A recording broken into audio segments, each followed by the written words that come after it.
జై శ్రీమన్నారాయణ. ఈరోజు మనం ధర్మపదం గ్రంథములోని చాప్టర్ 3 విభాగము 76 ధర్మరక్షణ కొరకు మాత సీత రాక్షసులకు అసత్యం చెప్పుట. సీతామాత ప్రతిజ్ఞ, మారుతికి అగ్నిదేవుడు శీతల మగుట లాంటి గొప్ప విషయాలను మనకి ఇక్కడ వాల్మీకి మహర్షి ఆవిష్కరించాడు. చూద్దాం. మారుతి లంకలో కలయ తిరిగి వనాలను నాశనం చేశాడు. రావణ కుమారుడు అక్షయ కుమారుడిని సంహరించాడు. లంకలోనికి వెళ్ళి రావణుడికి కూడా హెచ్చరికలు జారీ చేశాడు, బుద్ధిహిత చేశాడు. ఇవన్నీ జరిగిన తర్వాత ఆ రాక్షస కళలు వచ్చి అడిగారు సీతమ్మ వారిని, ఓ సుందరి సీత, ఇంతకు మునుపు నీతో మాట్లాడినటువంటి ఆ వానరము ఎవరు? ఆ వానరము బహు టక్కరి, బహు చెడ్డవాడు. మా ఈ వనాలన్నింటినీ కూడా ధ్వంసం చేశాడు. మా ప్రభు కుమారుడైనటువంటి అక్షయ కుమారుణ్ణి సంహరించాడు. సరాసరి మా రావణ ప్రభువుని హెచ్చరించి బుద్ధిహిత చేశాడు. కనుక అతనిని శిక్షించవలసి ఉన్నది. అతను ఎవరో ఏమిటో చెప్పు మాకు. నిన్ను మేమేమీ అనం, అతని చిరునామా చెప్పు చాలు అని అడిగాయి. మాత సీత విన్నది వారి మాటలు. మారుతి ధర్మపరుడు, నా ప్రభు శ్రీరాముడు ధర్మప్రభు. శ్రీరాముని దూత మారుతి ధర్మ సంస్థాపన కోసం వచ్చారు. ఈ దుష్ట రావణాసురుడిని సంహరించాలి శ్రీరాముడు. మనం ఎందుకు ఈ దుష్ట రాక్షసులకు అతని గురించి చెప్పాలి అనుకున్న వరై ఆ మాత సీత ఎలా అంటున్నారు, ఓ రాక్షసకాంతలారా, కామరూపులు మీరు ఏ ఏ వేషాలు వేస్తున్నారో, ఎలా కనిపిస్తున్నారో నాకేమీ అర్థం కావడం లేదు. ఆ వానరం ఎవరు? నేను చూడలేదే, నాతో మాట్లాడలేదే, మీకే తెలియాలి. సర్పముల జాడలు సర్పములకే తెలియను. మాయావులు మీరు, మీ మాయావుల జాడలు మీకే తెలుస్తుంది, నాకేం తెలుస్తుంది? నేను కూడా ఈ వానరం వచ్చి అడవి మన ఈ వనాలను ధ్వంసం చేసిందని విన్నాను. నేను కూడా భయపడుతున్నాను. ఏమిటో, ఏ రాక్షస మాయో ఇది నాకు తెలియదు. నన్ను ఎందుకు అడుగుతారు మీరు ఈ విషయాలు? నాకేమీ తెలియదే అని అంటుంది తల్లి. అంటే రాక్షసవంతులు అంటారు, సాధ్వి, నువ్వు సాధ్వివే కాదన్ను, కానీ నీతో మాట్లాడడం ఆ వానరము, నువ్వు ఆ వానరతో మాట్లాడడం నేను చూసాం, లేదంటే అవేమిటి అంటే మీరు ఎవరిని చూసి ఎవరనుకున్నారో ఏమిటో. నేను కూడా ఆ వానరం ఈ వనాలను నాశనం చేసిందని విని బాధపడుతున్నాను, నాకేమీ తెలియదు అంటాను. అలాగనా? అయితే చూడు, ఆ వానరానికి అనతి కాలంలోనే తోకకు నిప్పంటించి లంక వీధులు అన్నీ కూడా ఆ వానరాన్ని తిప్పుతారు. కనుక ఆ వానరము ఇంకా జీవించి ఉండదు అని అంటారు ఆ రాక్షసవంతులు సీతమ్మ వారితో. సీతమ్మ వారు కొంచెం మనసులో బాధపడుతుంది. బాధపడిన వారే ఇలా అనుకుంటున్నారు. ఆయన రాక్షస వనితల మాటలు విన్నటువంటి సీతమ్మ మనసులో బాధపడింది. అప్పుడు ఆమె అగ్నిభట్టారకుడిని ప్రార్థిస్తుంది. ఓ దేవ అగ్నిభట్టారక, నేను నా పతిని తప్ప ఇంక ఏ పురుషుడిని కూడా నా మనస్సులో ఎప్పుడు ఊహించని దాననైతే, నేను నా పతి సేవా పరాయణురాలనైతే, నేను నా పతియే దైవముగా కొలుసుదాననైతే, అత్తమామలను తల్లిదండ్రులను దైవము కంటే ఎక్కువగా పూజించుదాననైతే, నా పుత్రసముడు మారుతి నీ అగ్ని కీలల వల్ల, నీ అగ్ని ప్రభావం వల్ల ఎట్టి వ్యధ నొందకుండుగాక. ఓ అగ్ని భట్టారక దేవా, నా పతి శ్రీరాముడు సర్వోత్తమ వీరుడైతే, నా పతికి నా పైన అమితమైన ప్రేమ వాత్సల్యము ఉండి ఉంటే, నాకు నా పతిదేవునిపై అమితమైన ప్రేమ ప్రభుభక్తి పతిభక్తి ఉండి ఉంటే,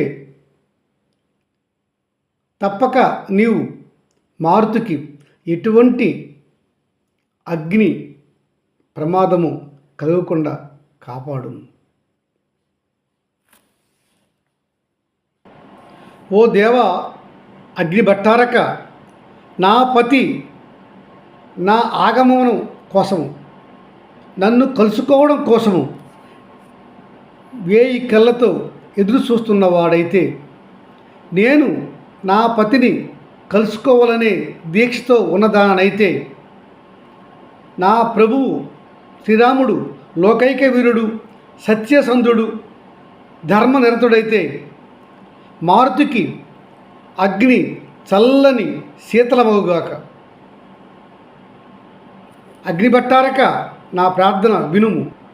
నా పతి, అతని మిత్రుడు సుగ్రీవుడు, పుత్రసముడు మారుతి, నా మరిది లక్ష్మణులు తప్పక లంకకు వచ్చి ఈ దుష్ట రావణాసురుడిని శిక్షించి సంహరించి నన్ను సగౌరవంగా తీసుకొని వెళ్ళగలడు అను నమ్మకము నాకున్నది.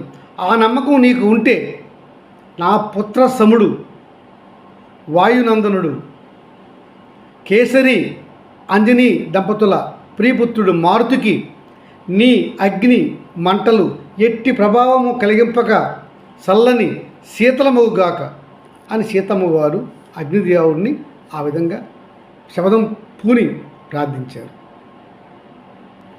అక్కడ మారుతికి రాక్షసులు వారి రాజు ఆజ్ఞ ప్రకారము తోకకు నూలు వస్త్రములు కట్టి నూనె పోసి అగ్ని తగిలించారు. అగ్ని మండుతున్నది, తోక అగ్నితో మండుతూ ఉన్నది. కానీ హనుమకు ఎట్టి వేడిమి తగలట్లేదు. ఆ అగ్ని అంతయు చల్లని హిమవత్పర్వత గాలులు, హిమవత్పర్వతములో ఉన్నటువంటి ప్రభావము, శీతలము అంతా అతని వాలము పైన ఉన్నట్లుగా అతనికి ఉపశమనం కలుగుతూ ఉన్నది. అంటే వేడి అతనికి ఎట్టిగా తగలటం లేదు. మారుతి అనుకుంటున్నాడు, ఏమి ఈ మహత్తు, ఈ రాక్షసులు నా వాలానికి నూలు గుడ్డలు కట్టి నూనె పోసి అగ్ని తగిలించారు, కానీ నాకు అగ్ని ప్రభావం ఇటువంటి విధంగా లేదే, నాకు చల్లగా ఉన్నది నా ఓలానికి. కారణం ఏమై ఉంటుంది? ఓ మైనాక పర్వతము నన్ను రక్షిస్తున్నాడా, లేక మాత సీత కరుణ వల్ల నేను ఈ విధంగా కాపాడబడుతున్నానా, లేక నా ప్రభువు శ్రీరాముని యొక్క సత్యసంధత, సత్యవ్రతము, ధర్మ గుణము వల్ల నేను కాపాడబడుతున్నానా, లేకపోతే ఒకవేళ అగ్నిదేవుడు నా తండ్రి వాయుదేవునికి మిత్రుడు, అందువలన ఈ అగ్నిదేవుడు నాకు చల్లగా అనిపిస్తున్నాడా అని పలు విధములుగా మారుతి అనుకుంటున్నాడు. అనుకుంటూ ఆ మారుతి, ఇక నేను లంక నుంచి నిష్క్రమించవలసిన సమయం ఆసన్నమైనది గనుక నేను త్వరపడి ఈ లంకను దహనం చేయవలను అంటూ లంకను దాదాపుగా అంటించేశాడు స్వామి. ముందు ప్రహస్తుని ఇంటిని, తర్వాత మహాపార్శ్వుని ఇంటిని, వజ్రదంష్టుని ఇంటిని, శుకుని ఇంటిని, సారణుని గృహాన్ని, ఇంద్రజిత్తు మహాప్రసాదాన్ని, ఇంద్రజిత్తుది ప్రసాదం కదా, జంబుమాలి ఇంటిని, సుమాలి భవంతులు, రశ్మికేతు భవంతు, సూర్యశత్రుని భవంతు, హ్రస్వకర్ణుని గృహము, దంష్టుని ఇల్లు, రామసురుని భవనము, ధ్వజగ్రీవుని ఇల్లు, విద్యుజ్జహుని ఇల్లు, ఘోరుడు అనే రాక్షసుడి ఇల్లు, హస్తిముఖుడు అనే వాని ఇంటిని, కరాలుడు అనే రాక్షస నాయకుడి ఇంటిని, పిచాసుడు అనే వీరుడిని ఇంటిని, శోణితాక్షుడు అనే రాక్షస ప్రముఖుడి ఇంటిని, కుంభకర్ణుడు రావణుని జ్యేష్ఠ సోదరుడి ఇంటిని తగలబెట్టేశాడు. ఆ తరువాత మకరాక్షుని ఇంటిని, యజ్ఞశత్రువు ఇంటిని, బ్రహ్మశత్రువు ఇంటిని, నరాంతకుడు ఇంటిని, కుంభుడు నికుంభుడు ఇళ్లను, దురాత్ముడు అనే రాక్షసుడింటిని, మొత్తము అన్ని ఇల్లు కూడా దహనం చేశాడు. ఇకన రావణుడి తమ్ముడైనటువంటి విభీషణుడి చూశాడు. లేదు లేదు, ఈయన ఇంటిని దహనం చేయడం నాకు ఇష్టం లేదు, ఈయన ధర్మాత్ముడు, ఈయన ఇంటిని నేను ముట్టుకోను అంటూ అక్కడి నుంచి రావణ ప్రసాదంకి వెళ్ళాడు. రావణ ప్రసాదం ఎంత పొడుగు ఉంది, చాలా పొడుగు, ఇంతకుముందు చెప్పుకున్నాం మనం, వెడల్పు పొడుగు, అంత పొడుగైన ఇంటిని చూశాడు. అది చాలా చాలా ఇంద్రభవనాన్ని మించి నిర్మాణం జరిగింది. అంత గొప్ప భవంతిని చూశాడు మారుతి. తన తోకతో ఆ భవనానికి అగ్ని పెట్టేశాడు. అతడు పెట్టిన ఆ నిప్పు రాజుకుంటూ దుష్ట రావణుని గృహం యావత్తు దగ్ధమైపోయింది.